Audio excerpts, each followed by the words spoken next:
rejoindre et puis souscription. Toko solo la bino, toko mega ko expliquer bino avantage nango et puis avantage na biso. Toche yango et puis avantage na bino bato boko souscrire na chaîne na biso. Voilà, merci. Oh tu es nango lelo. Avantage ya souscription et pas na biso ezali ongle moko oyo YouTube ameki ko sala yango pour na biso bato to streamaka. Parce que instrument ezali mutu oyo alikaka na ba live na ba plateforme neti ya ba streaming neti YouTube comme ça biso toza ba streamer. Donc na yango wana YouTube asala stratégie moko pour na bato yo baya ko soutenir baya na soutien et pas na biso financièrement. Yango moni YouTube a boulaki biso na onglet oyo to bengi bongo rejoindre puis souscription. Na souscription oyo biso to nango to esiko ko faire comprendre ba abonné fidèle bato ba soutenaka vraiment global. Na souscription wana bokoki ko banda ko souscrire par mois. Na par mois wana to tie ba palier. Tout ça na 3 paliers. Palier liboso ezali vrai ou ezana 5 dollars to 5 euros. Deuxième palier na biso mi baleza super fan ou ezana 10 dollars to 10 euros. Et puis troisième palier na biso ezali na 15 dollars ou bongo bakomi kuna family. 3 paliers. To tiango bongo par rapport ya bakoki ya moto na moto ou akoki ko soutenir Global Télévision Moscou parce que tout ça a un projet et belé, il faut bientôt la toucher radio sur internet. Donc voilà, il y a un moni tout lancé qui souscription pour na bande qu'on a biso le peu au bino bozui, bocheli biso et au sala biso vraiment vrai bien. Donc voilà. Avantage, il y a souscription et pas ba membre. Tolingi bino nyo surtout beaucoup ma ba membre fidèle. Il y a global. Avantage nango d'abord de 1. So komi membre. Kokoma membre, oza un avantage nini. Oki oza la fête. Oza un anniversaire à mwana. Baptême ya mwana. O contacte biso. O tindeli biso vidéo na yo. Ya mwana. Biso to monter yango. To monter to tche yango comme. To bombe li bino vidéo wana na YouTube. Des années YouTube. Donc, vidéo wana ekotika la kobe bate. Wana avantage ya liboso. Avantage à mi baleza nini.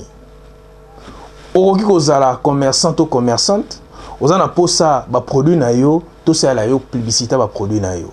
Tokoki ko banda to zui otindeli biso ka photo ba produit ozana ngo, biso to kozwa ngo to ko poster yango na YouTube na biso na post pour bande ko belé ba ya ba mona to tini numéro téléphone na. So za ba produit moko boye ba koki ko somba ba ko somba ngo ba bengi yo ba tinelo pe mbongo en ligne yo ne moko ko solola na ba client non. Ceux qui posent na posa que au tegango na zone au côté aux allées net en France, aux en Belgique et tout, to reposter to tini numéro na ba bengi expliquer bango ndeni ba to bakoki kozwa produit wana. Donc ba avantage yango wana et puis avantage mususu ezali ba dédicace okoko bandoza ba spécial dédicace to koko cha kombo na ba vidéo na biso to koki ko cha kombo na ezole kana se to koki pe ko cha jour anniversaire no to che photo donc voilà. L'avantage ezali vraiment ébélé. Yango moni to lo bakite to sarango et puis na ba vrai membre. Oh vraiment ba soutenir na biso et ça la biso le remora bien. Donc je pense que je me suis fait comprendre parce que j'avais eu beaucoup des appels par rapport à onglet on a rejoindre pour na robete société. Soko ça la téléphone et que moni rejoindre té kota na chaîne na biso, je pense que la vidéo to la kisango ndenge nini o kota na chaîne YouTube na biso o mona na menu ndenge bachaka accueil vidéo playlist communauté après communauté o mona côté ba komi souscription o cliquer na souscription wana o koti na kati o mona ba palier 3 paliers o tche wana o poni palier o yokoki na makoki na yo 5 dollars 10 dollars et puis 15 dollars o cocher o zu palier na yo tu es à l'aise. Donc voilà. Et là, Robiso Tolingagi vraiment ya ko expliquer. Je pense que la vidéo peut te coacher en pour batuba comprendre au moins usage ndenge vraiment et là wana ezokende. Ezali et là moko YouTube a boulé ba streamer nyon surtout. Donc ce qu'on monique vidéo ya mutu intéressé yo okoki pe osala les super chat donc super chat eza spontané directement soki na live nde okoki otindelanga super chat soki na live te okoki utiliser siko souscription to rejoindre koti kuna otali palier oyo ekokani na yo oyo okoki kosala okoche donc voilà et ça la biso vraiment vrai bien to travaillaka équipe. Je pense que beaucoup de monde a vraiment solide travailler en four et en moulin. Bon, ça n'a jamais dessus. Donc, message aux gens congolais, nous surtout. Si vous comprendre le message, en tout cas, qu'on hésite, tout ça pour ça soutien parce que tout ça un projet bientôt là, tout lancer radio sur internet.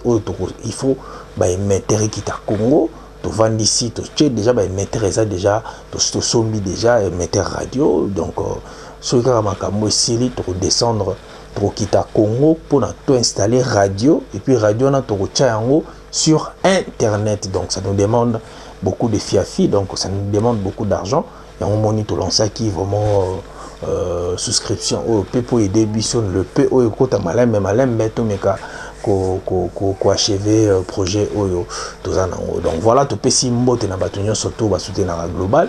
Bon, soutenir toujours parce que la global c'est vraiment la différence et puis c'est la classe en fait et puis les chaînes promotionnelles donc voilà to pesi mbote na bino surtout botika bisoté bozala toujours na biso bozala jamais dessus. Merci, à très bientôt.